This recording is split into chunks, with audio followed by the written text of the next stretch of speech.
En peinture, le moins, c'est le plus. Moins de contraintes, plus de liberté.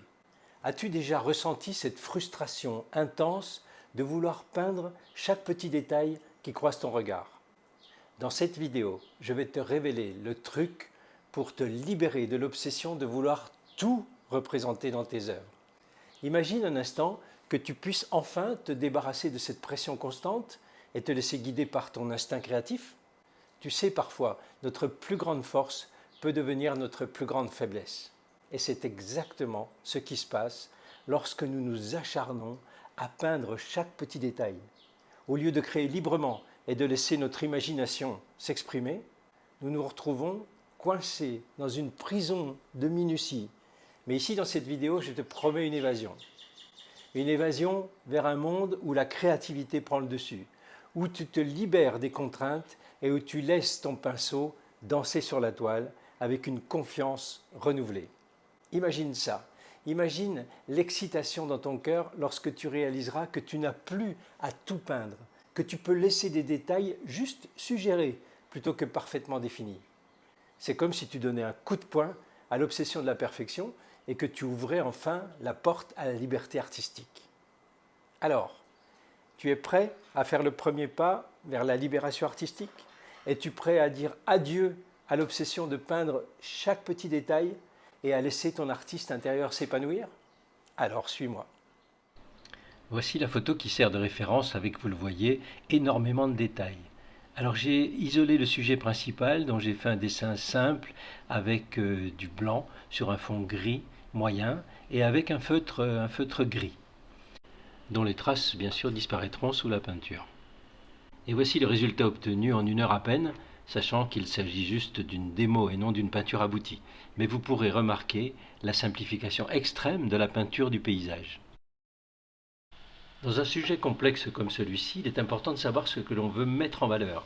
C'est ce qu'on appelle le sujet principal. Ce sujet sera détaillé alors que l'environnement ne servira qu'à le mettre en valeur.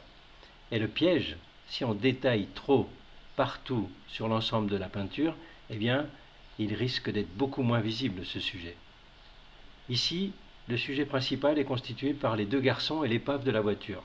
Je vais donc passer plus de temps à les peindre avec suffisamment de détails avant de passer au décor. Donc, pinceau fin, et aujourd'hui, je ne vous l'ai pas dit, je peins à l'acrylique. Alors, pas de grande difficulté à peindre ces jeunes garçons, car ils sont de petite taille sur le panneau, et donc juste quelques taches colorées, avec un mélange ocre jaune et rouge vif pour les zones chères, et les vêtements avec des bleus foncés, ici cobalt et céruléum. Pour la voiture rouillée, des mélanges à tendance bleue, notamment sur l'avant du capot, et pour la rouille, un mélange de rouge alizarine, de jaune moyen, d'orange, et à la fin, quelques taches d'ocre jaune légèrement rosées par endroits. Les lumières seront posées en dernier à l'aide d'un pinceau fin.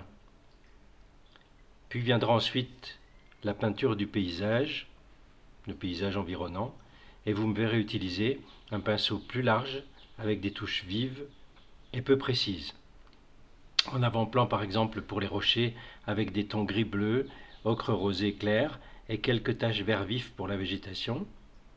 Et pour le fond, un mélange d'ocre jaune et d'orange avec de larges touches qui vont éclaircir cette zone et cela permettra de bien détacher les enfants. Rien de précis, juste des éléments suggérés comme le sol recouvert de végétation sèche grillée par le soleil et quelques rochers. Et puis je peindrai enfin le gros arbre sur la droite. Ici aussi, pas trop de détails, mais plutôt des masses colorées sur lesquelles j'ajouterai quelques petites touches plus fines suggérant les feuilles les plus éclairées. Et enfin, en dernier lieu, j'accentuerai un peu les rochers en avant-plan avec quelques ombres placées rapidement et quelques taches vert vif clair qui sont en fait des plans de lentilles. Alors c'est vrai que c'est peut-être un peu frustrant de résister à l'envie de tout peindre avec la même minutie, mais dans ce genre de sujet, l'aspect final aura beaucoup plus d'impact quand le sujet principal sera bien contrasté et détaillé sur un fond plus clair, plus flou et un avant-plan à peine suggéré. Il est donc très important de prendre un temps à analyser le motif et à savoir ce qui va être le sujet principal avant de prendre ses pinceaux. Alors maintenant, à vous de tenter le moins, c'est plus.